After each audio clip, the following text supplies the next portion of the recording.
तेरा वचन मेरे पाँव के लिए दीपक है और मेरे मार्ग का उजियाला है।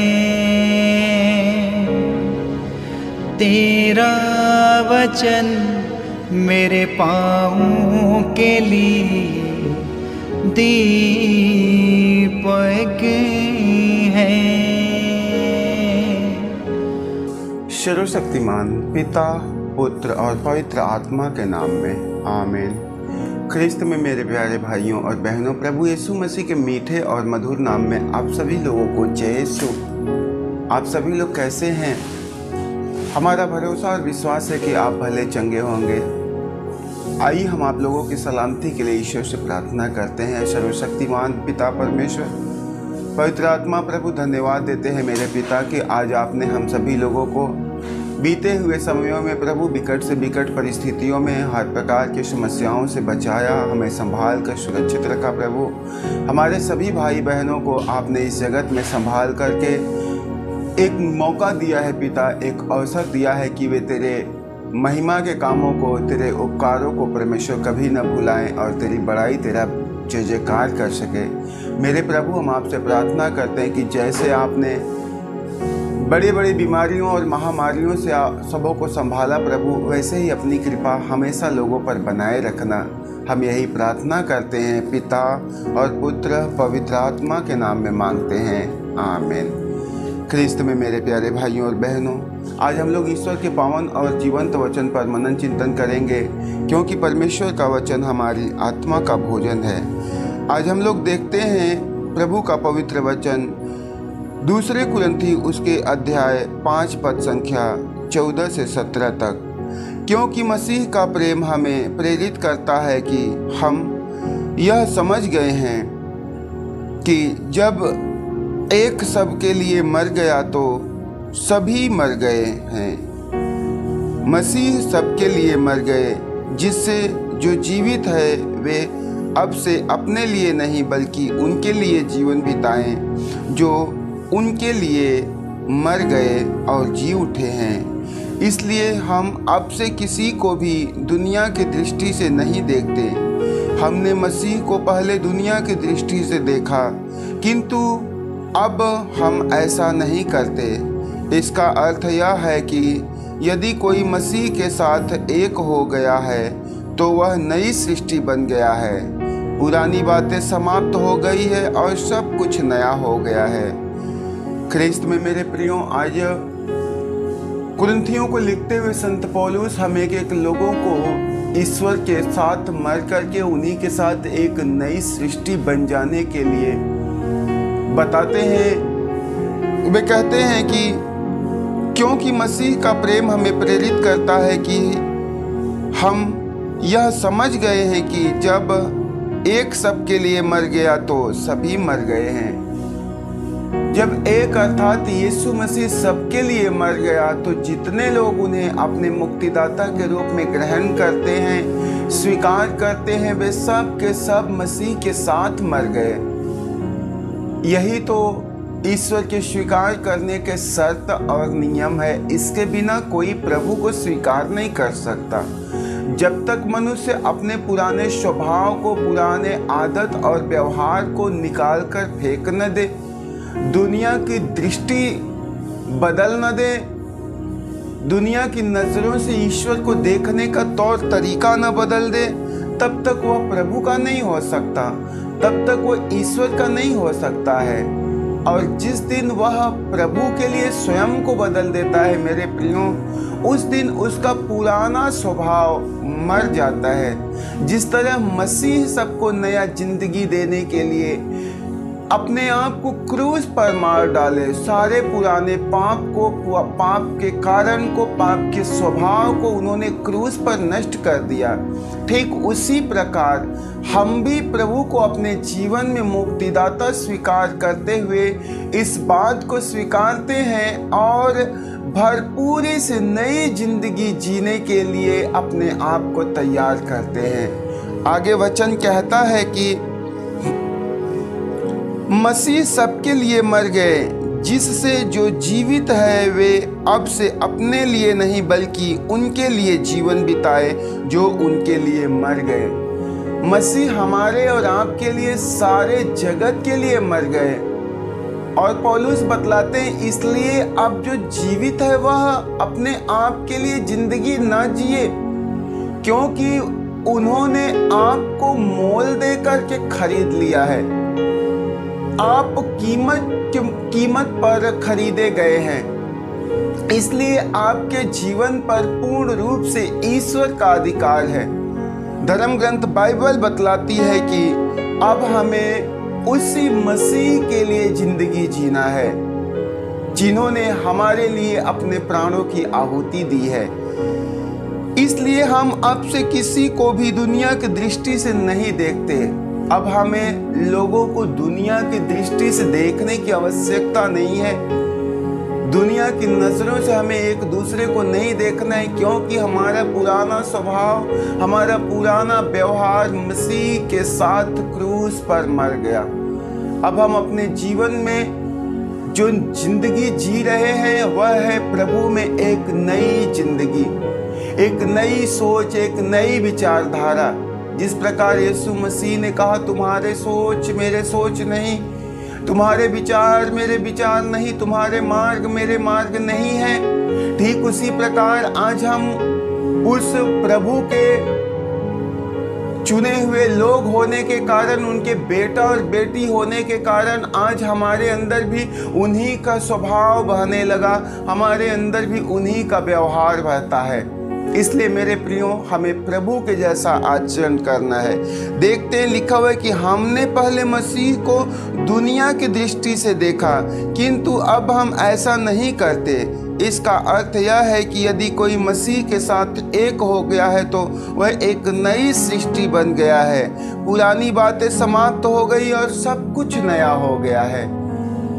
जब आप मसीह में जुड़ जाते हैं, मसीह के पीछे चलने लगते हैं, तो उन्हीं के साथ आप एक नई सृष्टि बन जाते हैं, आप एक नई रचना बन जाते हैं। पुरानी बातें, पुराना चाल चलन, पुरानी आदतें और व्यवहार सब समाप्त हो जाता है और मसीह के कारण अब हम एक नई जिंदगी जीते हैं। यहाँ पर कुछ पल के लिए आप रुक करके अपने आप में विचार करना, क्या आप वास्तव में मसीह में नई सृष्टि बन गए हैं, या फिर सिर्फ हम प्रभु को अपने जीवन में अपने मतलब के लिए इस्तेमाल करते हैं। मेरे प्रियो, संत यूहन्ना के सुसमाचार में हम लोग पढ़ते हैं, वचन कहता है कि चोर केवल चुराने, मारने और नाश करने आता है, परंतु मैं इसलिए आया हूँ कि उन्हें जीवन मिले, बल्कि परिपूर्ण जीवन मिले। अर्थात संसार में देखा जाए तो लोग मसीह के पास सिर्फ जीवन पाने के लिए, संसार की चीजों की प्राप्ति के लिए आते हैं, परिश्रम करते, मेहनत करते हैं, लेकिन वास्तव में ईश्वर द्वारा प्रदत्त परिपूर्ण जीवन के लिए वे प्रयत्नशील नहीं होते हैं। इसलिए आज आपको विचार करना है कि आपको जिंदगी चाहिए या परिपूर्ण जीवन चाहिए। परिपूर्ण जीवन के लिए मेरे प्रियो, हमें अपने जीवन के सारे पुरानी आदतों को नष्ट करना है, हमारे जीवन के सारे पुराने स्वभाव को निकाल करके फेंक देना है, और ऐसे में हम देखेंगे प्रभु के द्वारा मिलने वाली जिंदगी हमें उपहार में दी जाती है। आइए हम लोग देखते हैं संत मार्कुस के सुसमाचार, उसके अध्याय 4 पद संख्या 35 से 41 तक। संध्या हो जाने पर ईसा ने अपने शिष्यों से कहा, हम उस पार चले। लोगों को विदा करने के बाद शिष्यों ने ईसा को उसी नाव पर ले गए जिस पर वे बैठे हुए थे। दूसरे नाव भी उनके साथ चली। उस समय एकाएक झंझावात उठा। लहरें इतनी जोर से नाव से टकरा रही थी कि वह पानी से भरी जा रही थी। ईसा दुम्बाल में तकिया लगाए सो रहे थे। शिष्यों ने उन्हें जगाकर कहा, गुरुवर, हम डूब रहे हैं, क्या आपको इसकी कोई चिंता नहीं? वे जाग गए और उन्होंने वायु को डांटा और समुद्र से कहा, शांत हो, थम जा। वायु मंद हो गई और पूर्ण शांति छा गई। उन्होंने अपने शिष्यों से कहा, तुम लोग इस प्रकार क्यों डरते हो? क्या तुम्हें अब तक विश्वास नहीं है? उन पर भय छा गया। वे आपस में कहते हैं कि आखिर यह कौन है? वायु और समुद्र भी इनकी आज्ञा को मानते हैं।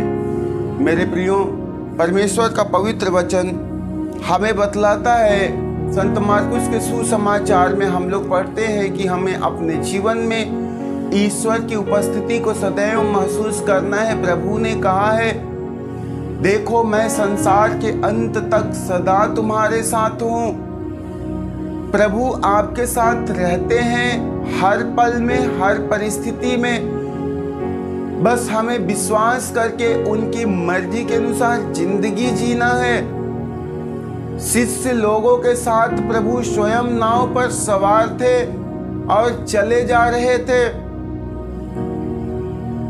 उनके मार्ग में जो समस्याएं आती है, जो परेशानियां आती है, उनके विश्वास की परख के लिए आती है, उनके विश्वास की जांच के लिए आती है। वे लोग नाव से चले जा रहे थे, लेकिन मार्ग में इतनी बड़ी बड़ी ऊंची लहरें उठती है, झंझावात उठते हैं, उस नाव से जाकर टकराते हैं। पानी नाव में भरे जा रही थी। शिष्य अपना उपाय करके, अपना प्रयत्न करके, अपना प्रयास करके थक और हार गए। हम लोग देखते हैं जितने लोग नाव में सवार थे अधिकांशतः मछुए थे, परंतु अब उन मछुओं का भी सोच, उनकी विचार कार्य नहीं करती है।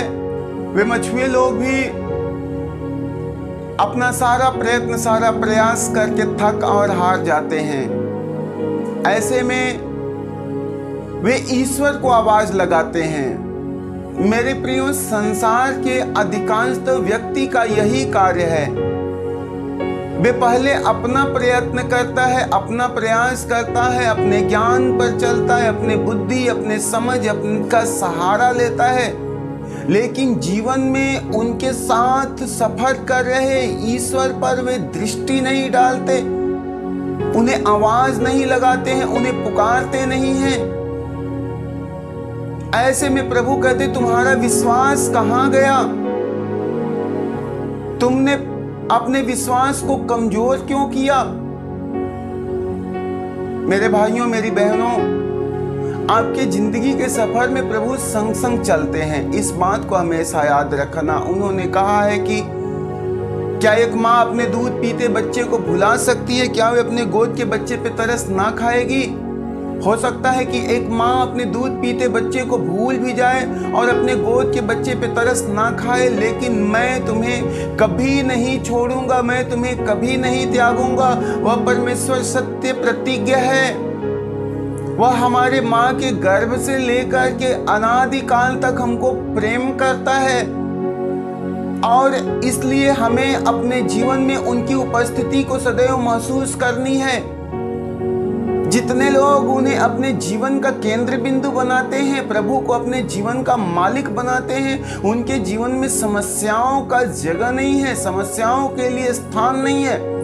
लेकिन जो प्रभु को त्यागते हैं, अकारण ही उस ईश्वर को छोड़ते हैं, उनके जीवन में समस्याएं कभी उन्हें नहीं छोड़ती। जो लोग प्रभु में विश्वास करते हुए आगे बढ़ते हैं, उनके जीवन में जो लोग प्रभु में विश्वास करते हुए आगे बढ़ते हैं, उनके जीवन में समस्याएं कभी नहीं आती है, लेकिन परमेश्वर की उपस्थिति के कारण वह पुनः लौट जाती है। हम लोग देखते हैं किसी से लोग जब अपना प्रयत्न करके थक जाते, हार जाते हैं, ऐसे में प्रभु दुम्बाल में तकिया लगा करके सोए हुए हैं। क्यों सोए हुए हैं? क्या प्रभु को मृत्यु से डर नहीं लगता? प्रभु को मृत्यु से भय नहीं लगता?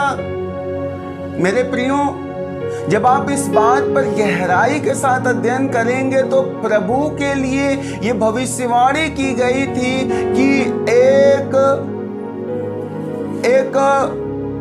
मनुष्य पैदा होगा, ईश्वर का बेटा संसार में आएगा, जो सारे मानव जाति के उद्धार के लिए दुख भोगेगा, क्रूस पर मर जाएगा और तीसरे दिन महिमा के साथ जी उठेगा। ये उसके जीवन का मकसद है, ये उसके जीवन का भाग है। मेरे प्रियो, यीशु मसीह अपने जीवन में स्वर्गीय पिता की बातों को बड़े गहराई से लेते थे, इसलिए वह अपनी मृत्यु को सिर्फ और सिर्फ क्रूस पर देखते थे। क्रूस के सिवा प्रभु को और कोई मारने वाला नहीं था। क्रूस के सिवा प्रभु और कहीं मरने वाले नहीं थे, क्योंकि बहुत बार यीशु को मारने का प्रयत्न किया गया, लेकिन प्रभु हर बार बचते हैं। और जब प्रभु नाव पर चले जा रहे थे, उस घड़ी भी उन्हें इस बात का एहसास था कि पिता ने कहा है मेरे बेटे को क्रूस पर मरना है, तो फिर मैं किस बात की चिंता करूं, मैं क्यों मौत से डरूं, मौत मेरे लिए पानी में नहीं आ सकती। इसलिए वे दोंबाल में तकिया लगा करके सो रहे थे। आज यही बात हमारे लिए और आपके लिए ईश्वर की योजना है। मौत आपको हरा नहीं सकती है, समस्याएं आपको हरा नहीं सकती है। बस हमें अपने प्रभु में ध्यान लगा करके उनके मार्ग पर चलते रहना है।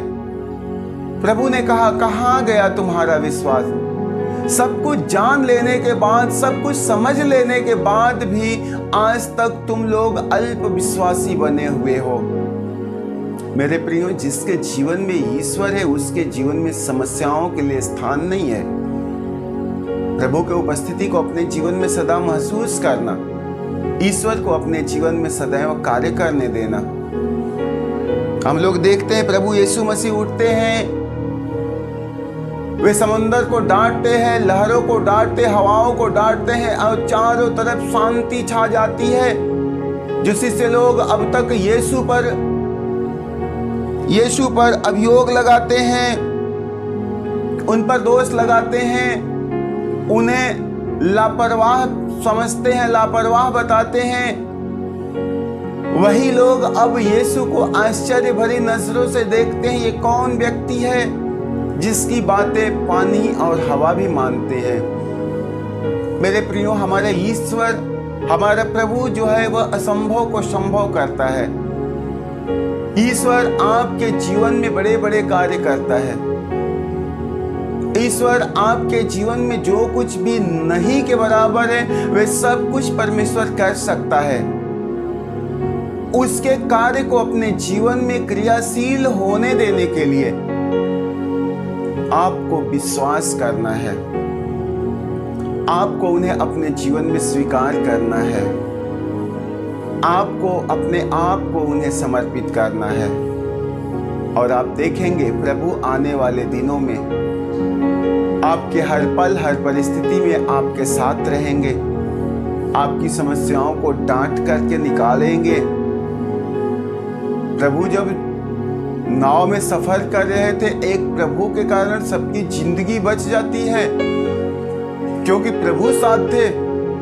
ठीक है, वैसे ही जब प्रभु आपके जीवन में भी साथ हो जाएंगे, तो उसी प्रभु के कारण आपकी भी जिंदगी बचा ली जाएगी, आपकी भी परिस्थितियां बदल जाएगी, आपके भी हालात बदल जाएंगे। इसलिए मेरे प्रियो, अपने प्रभु को सदैव पुकारते रहना, अपने प्रभु के उपस्थिति को सदैव महसूस करना। और परमेश्वर कभी आपको नहीं छोड़ेगा। उन्होंने कहा, भले ही तुम्हारी माँ जो तुम्हें जन्म देती तुझे छोड़ दे, तुझे त्याग दे, लेकिन मैं तुम्हें कभी नहीं छोड़ूंगा।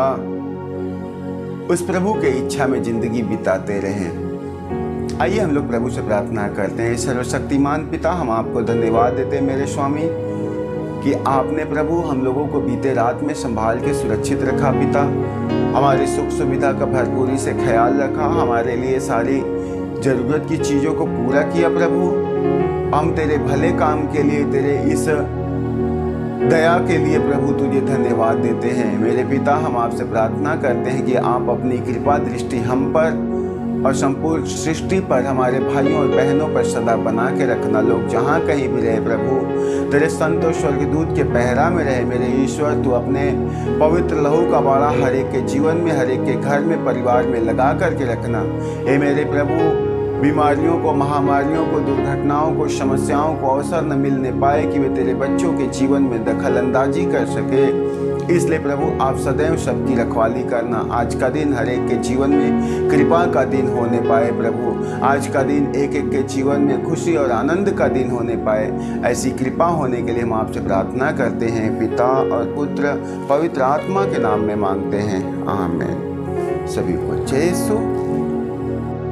तेरा वचन मेरे पाँवों के लिए दीपक है